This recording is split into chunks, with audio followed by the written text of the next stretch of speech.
ስሙ የምባለው ሰዋድ ብኑ ገዝዬ በደሉኛ አላቸው አንቱ ያ ነብዬ የመቱኝን ያህል ካልመታሁት እየየ ከፍ እንዲያረጉልኝ ልብሶትን ወደ ላይ ምታኝ አሉት ነብዬ ሰዋድን ጠርተው ወህደው ላ ሸሪከ ለሁ ልብሳቸውን ወደ ላይ ከፍ አረጉትና ሰዋዲችን አጋጣሚ ያገኘና ሄደው በሳቸው ላይ ተጠመጠመና ሰውነታቸውን አገኝቶ ሳመና አላቸው ጦርነት ልንገባ ነውና ቀዳ ቢወድቅብኝ ላንገናኝ ነውና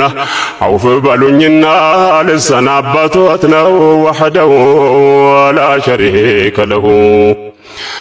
ሰዋድ በመሐባ ተይዞ ሲሰቃይ ከበደው ከሳቸው እንዴት አርጎ ምለይ እኚህ ናቸው እንግዲህ ተወዳጁ ነብይ ሁለቱ ጦር ማዶ ለማዶ ሲተያይ ሙሽሪኩ ህዝቡ ሸይጣን የኢብሊስ ተከታይ ከማረካ በፊት በዋጥም ሲሰቃይ ፈለጉት አይከላይ ዞሩና ሜዳውን ወህደው ላ ሸሪከ ለሁ